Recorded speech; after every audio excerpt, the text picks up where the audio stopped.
ये लड़का जो पकौड़े की दुकान चला रहा है, क्या लगता है वो मेहनत करके आखिर कितना अमीर बन सकता है? शायद ये आगे चलकर एक बड़ा सा रेस्टोरेंट खोल ले, या हो सकता है कि पैसे कमाकर एक बड़ा 2 मंजिला मकान बना ले। इससे ज्यादा क्या ही कर लेगा ये, है ना? आप भी शायद यही सोच रहे होंगे। लेकिन दोस्तों, यही वो लड़का है जो आगे चलकर पूरे भारत का सबसे अमीर आदमी बना। नाम है धीरूभाई अंबानी। तो आखिर कैसे एक पकौड़े बेचने वाले इस गरीब लड़के ने 75,000 करोड़ रुपए की टर्नओवर वाली कंपनी बनाई? आज के इस वीडियो में हम इन डेप्थ स्टोरी जानने वाले हैं। हाँ, हो सकता है कि ये वीडियो हमारे चैनल पर अपलोड होने वाले जनरल वीडियो से थोड़ी बड़ी हो, लेकिन मैं 100% दावे के साथ कह सकता हूँ कि अगर आपने इस वीडियो को पूरा देख लिया तो फिर ये आपकी लाइफ में जरूर बदलाव लेकर आएगा।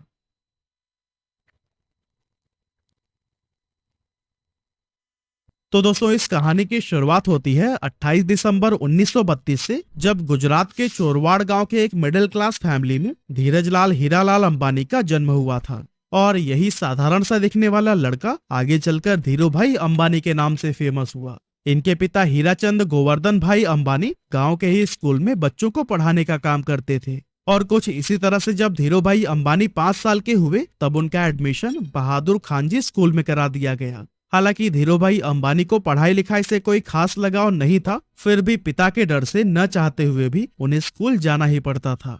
अब क्योंकि हीराचंद जी के कुल 5 बच्चे थे और जैसे जैसे वो बड़े हो रहे थे, उन्हें स्कूल की सैलरी से घर चलाने में काफी प्रॉब्लम होने लगी थी।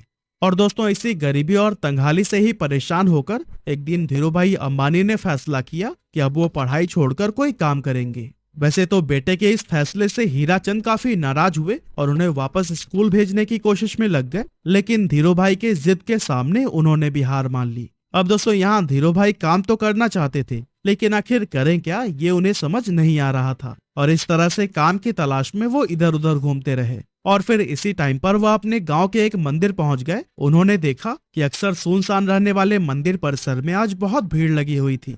जब पता किया तो मालूम पड़ा कि यह भीड़ हर साल फरवरी के महीने में किसी प्राचीन मान्यता की वजह से लगती है।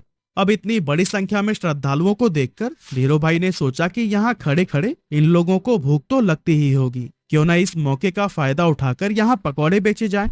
और दोस्तों, अभी तक धीरूभाई को उनके पिता की तरफ से जो भी थोड़ी बहुत पॉकेट मनी मिलती थी, वो उसे एक गुल्लक में जमा कर देते थे। लेकिन अब उस गुल्लक को तोड़ने का समय आ चुका था। उन्होंने बिना किसी देरी के गुल्लक तोड़कर पैसे निकाला, उससे ठेला खरीदा और मंदिर के पास ही पकौड़े बेचने लगे। अब दोस्तों, इस धंधे से उन्हें शुरुआत में तो बहुत प्रॉफिट हुआ, लेकिन कुछ समय के बाद जब श्रद्धालुओं की संख्या कम होने लगी तो फिर उनकी आमदनी भी लगभग न के बराबर रह गई। ऐसे में उन्हें लगा कि अब यहाँ पर समय बर्बाद करने से कोई फायदा नहीं। इसीलिए उन्होंने अपना ठेला बेच दिया और सारे पैसों को बैंक में जमा करा दिया। आगे चलकर वो फिर से किसी काम की तलाश में लग गए और फिर उस दौरान उन्होंने देखा कि बहुत सारे लोग यमन में काम करने के लिए जा रहे हैं और आज से पहले जो भी वहां पर गए थे, उनकी फाइनेंशियल कंडीशन काफी बेटर हो गई थी। लेकिन इसके पीछे की वजह क्या थी, इसका जवाब ढूंढने पर धीरूभाई अंबानी को पता चला कि यमन में इंडिया से कई गुना ज्यादा पैसा बनता है। इसीलिए धीरूभाई अंबानी 1950 के दौरान महज 17 साल की उम्र में अपने बड़े भाई रमणिक लाल के पास में यमन चले गए।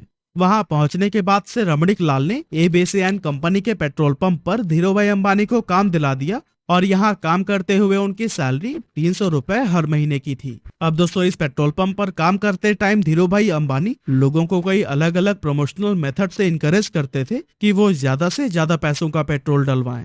अब दोस्तों, उनके ऐसा करने की वजह से पेट्रोल पंप का रेवेन्यू काफी ज्यादा बढ़ गया और उनके काम से खुश होकर उन्हें पेट्रोल पंप का मैनेजर बना दिया गया। अब क्योंकि प्रमोशन होने की वजह से पेट्रोल पंप पर काम करने के बाद भी धीरूभाई के पास काफी टाइम बच जाता था, तो ऐसे में उन्होंने सोचा कि इस खाली टाइम में क्यों ना एक जॉब कर ली जाए। और फिर ऐसा सोचकर वो एक जगह पर क्लर्क के तौर पर भी काम करने लगे। अब दोस्तों, हम इंडियन दुनिया के किसी भी कोने में क्यों ना चले जाएं, पर अपनी चाय की आदत को नहीं बदल सकते। और धीरूभाई को भी चाय पीना बहुत पसंद था। अब वैसे तो इसके लिए उनके पास 2 ऑप्शंस थे, या तो वो रोड साइड पर 10 पैसे की चाय पिए या फिर किसी 5 स्टार होटल में 1 रुपए की। लेकिन यहाँ पर धीरूभाई ने 1 रुपए वाली चाय को ही चुना, ताकि वो चाय की चुस्कियां लेते लेते आसपास के अमीर लोगों की बातों को सुनकर ये जान सकें कि आखिर वो ऐसा क्या करते हैं कि वो इतने अमीर हैं। ऐसे ही एक दिन जब वो चाय पी रहे थे, तभी उन्होंने अपनी बगल वाली टेबल पर बैठे दो लोगों की बातें सुनी, जिसमें एक व्यक्ति दूसरे को बता रहा था कि क्या तुम्हें पता है, हमारे यमन में जो चांदी के रियाल के सिक्के चलते हैं ना, उनमें लगी चांदी की कीमत इस रियाल से भी ज्यादा है। यानी कि 100 रुपए के सिक्कों में 110 रुपए की चांदी है। अगर कोई इसे पिघलाकर निकाल ले तो फिर उसके पास पैसे ही पैसे होंगे। अब वैसे तो ये अमीर लोग इस बात को बस मजाक मजाक में कर रहे थे, लेकिन धीरू भाई ने इसे सीरियसली ले लिया। उन्होंने एक मशीन खरीदी और फिर लाखों की संख्या में सिक्कों को पिघलाना शुरू कर दिया। जैसे जैसे धीरू भाई का यह काम आगे बढ़ा, मार्केट में सिक्कों की कमी होने लगी और गवर्नमेंट भी इस बात से परेशान थी कि आखिर ये सिक्के जा कहाँ रहे हैं। और दोस्तों, जब गवर्नमेंट ने इस बात की जांच के लिए इन्वेस्टिगेशन टीम बनाई, तब धीरू भाई अंबानी का नाम सामने आया। हालांकि जब तक पुलिस उनके ठिकाने पर पहुंचती, धीरू भाई सारे पैसे इकट्ठा करके वहां से इंडिया निकल चुके थे। ये साल था 1958 का, जब धीरू भाई वापस अपने घर पहुंचे और जब उनके पिता ने यह सुना कि वो नौकरी छोड़कर आए हैं, तो वो काफी ज्यादा नाराज हुए। रिश्तेदारों ने भी काफी क्रिटिसाइज किया, लेकिन फिर भी उन्होंने किसी की भी बातों पर ध्यान नहीं दिया।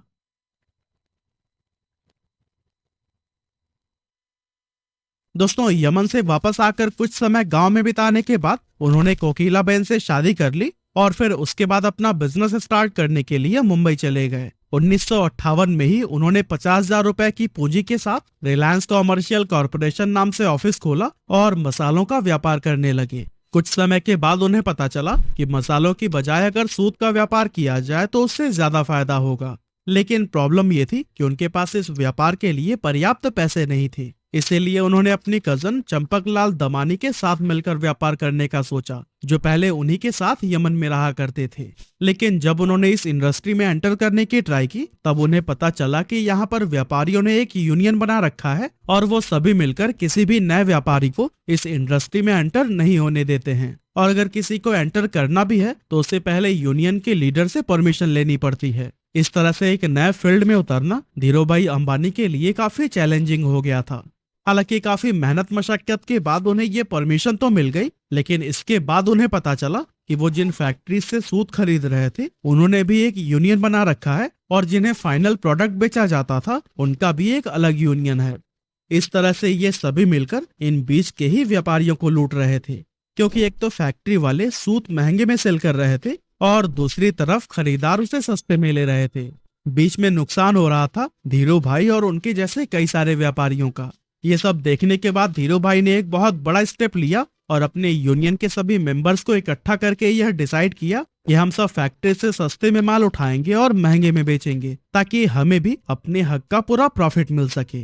हालांकि ऐसा करने पर मुंबई के कई बड़े व्यापारी नाराज हो गए और इसीलिए उन्होंने एक आईएएस ऑफिसर को पैसे खिलाकर उस जगह पर ताला लगवा दिया जहां पर खरीदारी के लिए बोली लगाई जाती थी।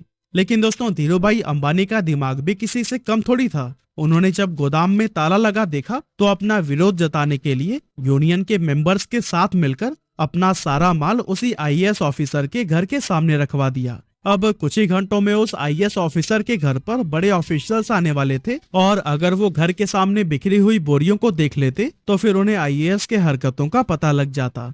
इसी वजह से अपनी नौकरी को बचाने के लिए कुछ ही मिनटों के अंदर उस आईएएस ऑफिसर ने ताला खुलवा दिया और धीरूभाई समेत उन सभी व्यापारियों का कारोबार फिर से चल पड़ा। अब दोस्तों, इसके कुछ साल के बाद तक तो सब कुछ सही चल रहा था, लेकिन फिर चंपकलाल दमानी और धीरूभाई अंबानी के बीच में डिस्प्यूट होने लगी। असल में दोनों का बिजनेस माइंडसेट बहुत ज्यादा अलग अलग था। इसीलिए 1965 में चंपकलाल दमानी ने पार्टनरशिप खत्म करने की सोची और फिर दोनों अलग हो गए। 1966 में धीरूभाई अंबानी ने गुजरात के नरोदा में टेक्सटाइल मिल शुरू की और फिर यहाँ से उन्होंने कभी भी पीछे मुड़कर नहीं देखा। उसी दौरान सरकार रिप्लेनिशमेंट लाइसेंस लेकर आई, जिसके तहत व्यापारी बाहर के देशों से सस्ते फैब्रिक मंगा सकते थे, लेकिन शर्त ये थी कि उससे कुछ नया बनाकर वापस से दूसरे देश में एक्सपोर्ट करना होगा। यहाँ पर धीरूभाई अंबानी ने चालाकी दिखाते हुए अपनी सारी सेविंग से विदेशी फैब्रिक खरीद लिया और फिर उससे तरह तरह के आउटफिट्स जैसे कि टी शर्ट, शॉल और शॉर्ट्स बनाने लगी। इस नए कारोबार के लिए ब्रांड नेम रखा गया था विमल, जो कि उनके बड़े भाई रमणीकलाल अंबानी के बेटे विमल अंबानी के नाम पर रखा गया था। अब मशीनें लग चुकी थी, कपड़ों का प्रोडक्शन भी भारी मात्रा में कर लिया गया था, लेकिन उन्हें बाजार में उतरने से रोकने के लिए दूसरे टेक्सटाइल मालिकों ने एक चाल चली। एक्चुअली उन्होंने अपने सभी रिटेलर से यह कह दिया था कि अगर धीरू भाई अंबानी से आपने माल खरीदा तो फिर वो उन्हें आगे से माल नहीं देंगे। लेकिन दोस्तों दूसरे टेक्सटाइल मालिकों की ये साजिश भी धीरू भाई अंबानी को रोक नहीं सकी। धीरू भाई पूरे देश में घूमे और रिटेलर्स को ये भरोसा दिलाया कि वो माल उन्हीं से ही खरीदे। उन्होंने सभी रिटेलर से ये वादा किया कि अगर नुकसान होगा तो उनके पास आना और अगर मुनाफा हुआ तो अपने पास रख लेना। धीरू भाई की ये बात थोक व्यापारियों को भी भा गई और उन्होंने उनसे जमकर कपड़े की खरीदारी की। अब चूंकि पॉलिस्टर की क्वालिटी मार्केट में मौजूद बाकी ब्रांड्स के मुकाबले बहुत ही बढ़िया थी, इसीलिए विमल के कपड़ों की डिमांड बहुत तेजी से बढ़ने लगी। और दोस्तों एक मौका तो ऐसा भी आया जब एक ही दिन में देश भर में विमल के 100 शोरूम्स का उद्घाटन किया गया और विमल उस जमाने का नंबर 1 पॉलिस्टर ब्रांड बन गया। इसके अलावा वर्ल्ड बैंक की टीम ने जब धीरू भाई के नरोदा स्थित कपड़ा मिल का इंस्पेक्शन किया तो फिर उन्होंने इसे इंडिया का बेस्ट टेक्सटाइल मिल कहा। साथ ही यहाँ पर बने हुए कपड़े डेवलप्ड कंट्री के स्टैंडर्ड्स पर भी एक्सीलेंट साबित हुए। लेकिन दोस्तों ये सफर धीरू भाई अंबानी के लिए इतना आसान नहीं था, क्योंकि जब इनके कॉम्पिटिटर्स को ये पता चला कि धीरू भाई अंबानी रिप्लेनिशमेंट का गलत फायदा उठा रहे हैं, तब उन्होंने धीरू भाई अंबानी पर केस कर दिया। इसके बाद से धीरू भाई अंबानी ने ये सफाई दी कि शर्तों में ये कहाँ लिखा गया है कि बाहर के देशों से माल मंगाकर 100% प्रोडक्ट को ही एक्सपोर्ट कर देना है। असल में धीरू भाई अंबानी विदेशी फैब्रिक से बनाए गए कपड़ों में से कुछ हिस्सा फॉरेन मार्केट के लिए रवाना कर देते थे और फिर बाकी का डोमेस्टिक के लिए रख लेते थे। और दोस्तों उनकी इस स्ट्रैटेजी से उनके बिजनेस को काफी प्रॉफिट भी हुआ। साथ ही विमल देश सहित विदेशों में भी अपनी अच्छी पहचान बनाने में कामयाब हो गया। इस एरिया में मिली सफलता के बाद धीरू भाई अंबानी ने धीरे धीरे कई और भी दूसरे सेक्टर्स में अपने बिजनेस को एक्सपैंड करना शुरू कर दिया। 8 मई 1973 को कंपनी का नाम रिलायंस कॉमर्शियल कॉरपोरेशन से बदलकर रिलायंस टेक्सटाइल इंडस्ट्रीज लिमिटेड कर दिया गया और 1976-77 के बीच इसका एनुअल टर्नओवर 70 करोड़ रुपए हो गया था। अब दोस्तों आया जनवरी 1978, जब धीरू भाई अंबानी ने आजाद भारत का पहला आईपीओ लाने का विचार किया और फिर अपनी कंपनी को बॉम्बे और अहमदाबाद स्टॉक एक्सचेंज पर लिस्ट कर दिया। 10 रुपए शेयर प्राइस पर 2.8 मिलियन इक्विटी शेयर्स का आईपीओ पेश किया गया, जिस पर इन्वेस्टर्स ने जमकर भरोसा जताया और 58,000 इन्वेस्टर्स ने इसमें इन्वेस्ट किया था। इस स्टॉक से लोगों ने भरपूर प्रॉफिट कमाया और ये इतना पॉपुलर हो गया कि जब 1986 में कंपनी की एनुअल शेयर होल्डर मीटिंग रखी गई तो फिर उस टाइम पर 30,000 शेयर होल्डर्स उसमें शामिल हुए, जो कि इंडियन कॉर्पोरेट हिस्ट्री में एक रिकॉर्ड बन गया था। कमाल की बात तो ये थी कि उस टाइम पर बॉम्बे में एक भी ऐसा हॉल नहीं था जो कि इतने लोगों की कैपेसिटी को होल्ड कर सके। इसी वजह से इस मीटिंग को एक मैदान में ऑर्गेनाइज किया गया था। 1980 में धीरू भाई अंबानी ने महाराष्ट्र के पाताल गंगा में पॉलिस्टर फाइबर धागे का कारखाना खोला और काफी कोशिशों के बाद तेल के उत्पादन के लिए भी सरकार से लाइसेंस हासिल कर ली। इस तरह एक टाइम पेट्रोल पंप पर काम करने वाले धीरू भाई अंबानी की अपनी खुद की ऑयल प्रोडक्शन कंपनी हो गई। इसके बाद आया 16 फरवरी 1986, जब धीरू भाई को पहला हार्ट अटैक आया। एक्चुअली उन्होंने अपने बेटे मुकेश अंबानी को बताया कि उनकी पीठ में काफी तेजी से दर्द हो रहा है और इससे पहले कि उन्हें हॉस्पिटल लेकर जाया जाता वो अनकॉन्शियस हो गए थे। अब जब मुकेश अंबानी उन्हें लेकर अफरा तफरी में हॉस्पिटल पहुंचे तो डॉक्टर्स ने कहा कि अगले 42 घंटे इनके लिए बहुत ज्यादा क्रिटिकल हैं। लेकिन दोस्तों इतनी सीरियस हालत होने के बावजूद होश आते ही उन्होंने अपने बेटे को देखते हुए कहा, तुम परेशान मत होना बेटा, मैं सब ठीक कर दूंगा। इस स्ट्रोक के बाद से धीरू भाई अंबानी का एक हाथ पैरालाइज हो गया था, लेकिन धीरू भाई अंबानी ने डिसाइड किया कि ये उनकी कमजोरी नहीं बनेगा। इसीलिए लगातार 3 महीनों तक उन्होंने खूब एक्सरसाइज की, डाइट पर पूरा ध्यान दिया और लाइफस्टाइल में बदलाव किया। इसका असर ये हुआ कि धीरू भाई का हाथ पहले से काफी ठीक हो गया। अब दोस्तों आगे चलकर धीरू भाई अंबानी एक ऐसे गोल्डन एरा में एंटर हुए जब इनके बिजनेसेस कई सारे सेक्टर्स में तेजी से एक्सपेंड होने लगे। एक्चुअली 1992 में धीरू भाई अंबानी ने वो करके दिखाया जो कि उस समय की बड़ी बड़ी इंडियन कंपनीज ने सपने में भी नहीं सोचा था। असल में इस साल कंपनी ने ग्लोबल मार्केट से भी फंड जुटाना शुरू कर दिया और ऐसा करने वाली रिलायंस देश की पहली कंपनी बन गई थी। साल 1995-96 में धीरू भाई अंबानी ने 9X यूएसए के साथ मिलकर अपनी telecom company Reliance telecom private limited की भारत में शुरुआत की। इसके बाद से 1998 से 2000 के दौरान धीरू भाई अंबानी ने दुनिया के सबसे बड़े रिफाइनरी पेट्रोकेमिकल्स को गुजरात के जामनगर में ओपन किया। और दोस्तों इस टाइम तक धीरू भाई अंबानी का इतना बड़ा नाम हो गया था कि उन्हें देश सहित विदेशों में भी पॉपुलैरिटी मिलने लगी थी। ये पॉपुलैरिटी तब और भी इंक्रीज हो गई जब साल 1996, 98 और 2000 यानी कि 3 साल उन्हें एशिया वीक मैगजीन ने power 50 most powerful people in Asia की लिस्ट में शामिल किया था। ये इंडिया के लिए बहुत ही गर्व की बात थी और इससे भारत के पोटेंशियल्स के बारे में बाकी के देशों को भी अंदाजा होने लगा था। इतना ही नहीं, 15 जून 1998 को धीरूभाई अंबानी पहले इंडियन बने जिन्हें बेहतरीन लीडरशिप के लिए the Wharton school university of Pennsylvania की तरफ से डीन्स मेडल से नवाजा गया था। इसके अलावा 1999 में धीरूभाई अंबानी को बिजनेसमैन ऑफ द ईयर के अवार्ड से भी सम्मानित किया गया और 2001 में द इकोनॉमिक टाइम्स ने इन्हें लाइफ टाइम अचीवमेंट का अवार्ड दिया। और दोस्तों, कहते हैं कि ये सब अवार्ड और सम्मान भले ही सिर्फ धीरूभाई अंबानी को मिले, लेकिन उनकी इस सफलता के पीछे उनकी वाइफ कोकिलाबेन का भी पूरा हाथ था। एक्चुअली जब धीरूभाई अंबानी मुंबई शिफ्ट हुए थे तब उन्होंने कोकिलाबेन को इंग्लिश सीखने के लिए कहा था ताकि व्यापार में वो भी उनकी मदद कर सके। इसके अलावा धीरूभाई अंबानी जब भी कोई नया काम शुरू करने जाते थे तो फिर उस पर कोकिलाबेन का विचार जरूर मांगते थे। और दोस्तों, इसी तरह के सपोर्ट और मेहनत का ही नतीजा है कि मसाले और पॉलिस्टर बेचने से शुरुआत करने वाले धीरूभाई अंबानी साल 2000 तक देश के सबसे अमीर लोगों में शुमार हो चुके थे। उन्होंने 350 स्क्वायर फीट के कमरे से अपने बिजनेस की शुरुआत की थी और फिर देखते ही देखते रिलायंस देश की टॉप कंपनीज में गिनी जाने लगी। कहा जाता है कि अपने सपने को पूरा करने के लिए अंबानी बेहद डिसिप्लिन्ड लाइफ जीते थे। उन्होंने अपने काम करने के घंटे भी तय कर रखे थे और कभी भी 10 घंटे से ज्यादा काम नहीं करते थे।